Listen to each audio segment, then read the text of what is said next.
Trademark কিভাবে registration করতে হয়। মনে করুন আপনি ক্ষুদ্র পরিসরে কলম উৎপাদনের জন্য একটি কলম উৎপাদনকারী মেশিন স্থাপন করেছেন, কিন্তু মার্কেটে তো আরো অনেক কলম উৎপাদনকারী প্রতিষ্ঠান আছে, তারাও একই মার্কেটে বিভিন্ন ধরনের কলম উৎপাদন এবং বিক্রি করে থাকে।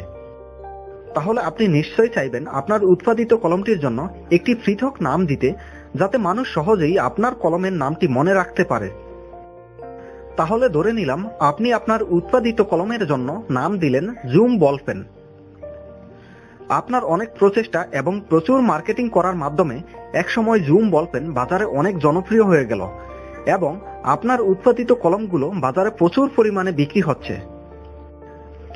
এখন ধরুন আপনার এই সফলতার সময় কিছু অসাধু ব্যক্তি আপনার কলমের নাম এবং ধরন হুবহু নকল করে সে নিজেই কলম উৎপাদন শুরু করে দিল এবং একই বাজারে বিক্রি করতে থাকলো।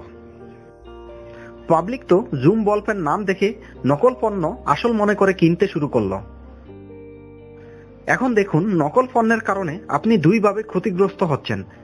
প্রথমটি হলো নকল কলমগুলো বিক্রির কারণে আপনার আসল কলমগুলো আর বিক্রি করতে পারছেন না, এতে করে আপনি প্রচুর পরিমাণ ইনকাম থেকে বঞ্চিত হচ্ছেন। এবং দ্বিতীয়টি হলো উক্ত অসাধু প্রতিষ্ঠানটি বাজারে নিম্নমানের কলম আপনার প্রতিষ্ঠানের নামে বিক্রি করার কারণে আপনার ব্র্যান্ডের কিন্তু ব্যাপক দুর্নাম হচ্ছে। বাংলাদেশের প্রায় প্রতিটি উদ্যোক্তাই এই একই ধরনের সমস্যার মুখোমুখি হয়ে থাকে। তবে উদ্যোক্তাগণ কিছু সাবধানতা অবলম্বন করলে এই ধরনের সমস্যার হাত থেকে মুক্তি পেতে পারে। তো চলুন এখন আমরা দেখি এই ধরনের পরিস্থিতি থেকে বাঁচতে একজন উদ্যোক্তাকে কি কি করতে হবে। উপরোক্ত সমস্যার সমাধান হচ্ছে ট্রেডমার্ক রেজিস্ট্রেশন। ট্রেডমার্ক রেজিস্ট্রেশন বিষয়টি বোঝার জন্য চলুন প্রথমেই আমরা ব্র্যান্ডের কিছু মৌলিক বিষয় জেনে নেই। ব্র্যান্ড নেম বা ট্রেড নেম কি? আপনার উৎপাদিত পণ্য বা সেবার নামকেই ব্র্যান্ড নেম বা ট্রেড নেম বলা হয়। যেমন ধরুন গ্রামীণফোন, এই নামটি হলো একটি ব্র্যান্ড নেম। তো চলুন এখন দেখি ট্রেডমার্ক কি। এখানে আপনারা একটি লোগো দেখছেন, আপনারা কি কেউ বলতে পারবেন এটি কিসের logo? I am very sure আপনাদের মধ্যে 90% লোক এই ব্র্যান্ডের নাম বলতে পারবেন। এটা হলো গ্রামীণফোনের লোগো বা মার্ক। তাহলে দেখুন, নাম না দেখেও আপনারা অনেকেই বলে দিতে পেরেছেন এটি কোন প্রতিষ্ঠানের লোগো।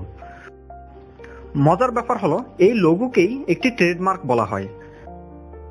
তাহলে দেখুন, ট্রেডমার্ক হলো একটি চিহ্ন, প্রতীক বা ডিজাইন যার দ্বারা একটি পণ্য বা সেবাকে অন্য পণ্য বা সেবা থেকে পৃথক করা যায়। অর্থাৎ এখানে মজার বিষয় হলো ব্র্যান্ড নেম হলো শুধু নামটি, কিন্তু ট্রেডমার্ক হলো এটি চিহ্ন হতে পারে, প্রতীক হতে পারে, ডিজাইন হতে পারে, কালার হতে পারে, যে কোনো কিছুই ট্রেডমার্কের আওতাভুক্ত। তো আমরা তো বুঝতে পারলাম ট্রেডমার্ক কি। তো চলুন এখন দেখি কিভাবে ট্রেডমার্ক রেজিস্ট্রেশন করতে হয়। ট্রেডমার্ক রেজিস্ট্রেশন করার পূর্বে প্রথমেই আপনাকে জানতে হবে ট্রেডমার্ক রেজিস্ট্রেশনের জন্য আবেদন করতে আপনাকে কি কি কাগজপত্র লাগবে। মার্ক বা লোগোর ছবিটি লাগবে, অর্থাৎ যে লোগোটি আপনি আপনার প্রতিষ্ঠানের জন্য রেজিস্ট্রেশন করতে চাচ্ছেন উক্ত লোগোটির একটি কালার প্রিন্ট দিতে হবে। মার্ক বা লোগোর সুস্পষ্ট বর্ণনা দিতে হবে, অর্থাৎ যে লোগোটি আপনি আপনার প্রতিষ্ঠানের জন্য রেজিস্ট্রেশন করতে চাচ্ছেন উক্ত লোগোটির প্রতিটি অংশের বিবরণ সুস্পষ্টভাবে দিতে হবে। যে পণ্য বা সেবার বিপরীতে উক্ত মার্ক বা লোগোটি রেজিস্ট্রেশন করা হবে উক্ত পণ্য বা সেবার ধরন এবং বিবরণ দিতে হবে, অর্থাৎ যে পণ্যের বিপরীতে এই লোগোটি ব্যবহার করা হবে ওই সমস্ত পণ্যগুলোর তালিকা দিতে হবে। আবেদনকারীর নাম, ঠিকানা এবং জাতীয় পরিচয়পত্র সাথে দিতে হবে। উপরোক্ত কাগজপত্রগুলোর সাথে নিয়ে প্রথমেই আপনাকে যেতে হবে বাংলাদেশের প্যাটেন্ট, ডিজাইন ও ট্রেডমার্ক অধিদপ্তরের অফিসে। সেখানে গিয়ে আপনাকে টিএম মানে ট্রেডমার্ক 1 ফর্মটি নিতে হবে। আপনারা চাইলে অনলাইন থেকেও TM1 ফর্মটি নামিয়ে নিতে পারেন।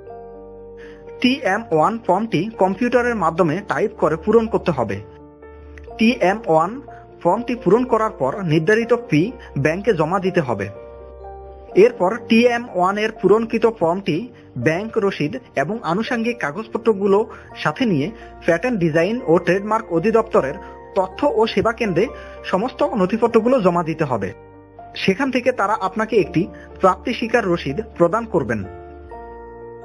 আবেদনকারী কর্তৃক দাখিলকৃত দরখাস্ত পরীক্ষা নিরীক্ষা করার পর কোনো আপত্তি না থাকলে প্যাটেন্ট ডিজাইন ও ট্রেডমার্ক অধিদপ্তর আপনার লোগো বা মার্কাটিকে সংবাদপত্রে প্রকাশের জন্য অনুমতি দিবে। সংবাদপত্রে প্রকাশের অনুমতি পাওয়ার পর এবার আপনাকে সংবাদপত্রে প্রকাশের জন্য নির্ধারিত ফি প্যাটেন্ট ডিজাইন ও ট্রেডমার্ক অধিদপ্তরে জমা দিতে হবে। আপনার লোগোটি সংবাদপত্রে প্রকাশের মূল উদ্দেশ্য হল অন্য কোনো ব্যক্তি বা প্রতিষ্ঠানের উক্ত লোগোটি নিয়ে কোনো আপত্তি আছে কিনা তা জানা। সংবাদপত্রে প্রকাশের দিন থেকে পরবর্তী 2 মাসের মধ্যে লোগোটি সম্পর্কে কারো কোনো আপত্তি থাকলে বাংলাদেশ প্যাটেন্ট ডিজাইন ও ট্রেডমার্ক অধিদপ্তরের অফিসে গিয়ে লিখিতভাবে তাদের আপত্তি জানাতে হবে। আর 2 মাসের মধ্যে লোগোটি সম্পর্কে কারো কোনো আপত্তি না পাওয়া গেলে লোগোটি আপনার পণ্য বা সেবার নামে রেজিস্ট্রেশন করে দেওয়া হবে। এক্ষেত্রে আপনাকে বাংলাদেশের প্যাটেন্ট ডিজাইন ও ট্রেডমার্ক অধিদপ্তর থেকে একটি সার্টিফিকেট প্রদান করবে। ট্রেডমার্কের রেজিস্ট্রেশন পাওয়ার পর আপনার প্রতিষ্ঠান ব্যতীত অন্য কোনো প্রতিষ্ঠান যদি একই ধরনের মার্ক বা লোগো ব্যবহার করে কোনো পণ্য বা সেবা মার্কেটিং করে থাকে, তবে আপনি উক্ত ব্যক্তি বা প্রতিষ্ঠানের বিরুদ্ধে আইনানুগ ব্যবস্থা গ্রহণ করতে পারবেন। ট্রেডমার্ক আইনের 2009 এবং দণ্ডবিধি 1860 এর অধীনে যদি কোনো ব্যক্তি ট্রেডমার্ক লঙ্ঘন বা বর্ণিত অন্য কোনো ধরনের অপরাধ সংগঠিত করে, তাহলে তাকে সর্বোচ্চ 3 বছরের কারাদণ্ড এবং 3 লক্ষ টাকা পর্যন্ত অর্থদণ্ডে দণ্ডিত করা যেতে পারে। কোন মার্ক বা লোগোটি ট্রেডমার্ক রেজিস্ট্রেশন করা আছে তা আপনি কিভাবে বুঝতে পারবেন? কোনো প্রতিষ্ঠান যদি তার ট্রেডমার্কটিকে রেজিস্ট্রেশন করে থাকে, তবে উক্ত প্রতিষ্ঠান তাদের লোগোর সাথে TM অথবা R এই চিহ্নটি ব্যবহার করবেন। নিচে দেখুন RFL এর লোগোটির সাথে R এর মতো এই চিহ্নটি ব্যবহার করা হয়েছে, সুতরাং RFL এই লোগোটিকে রেজিস্ট্রেশন করে নিয়েছে। সুতরাং TM এবং R এই চিহ্নগুলো যদি কোনো মার্ক বা লোগোর পাশে দেখতে পান, তবে উক্ত মার্ক বা লোগোটি নকল করে কখনোই কোনো পণ্য বা সেবা বাণিজ্য করবেন না। তো আমরা দেখলাম কিভাবে ট্রেডমার্ক রেজিস্ট্রেশন করার মাধ্যমে আপনি আপনার প্রতিষ্ঠানের পণ্য এবং সেবাকে নকল হওয়া থেকে রোধ করতে পারেন। তাই এখনই আপনার উৎপাদিত পণ্য এবং সেবাটির ট্রেডমার্ক রেজিস্ট্রেশন করে নিন।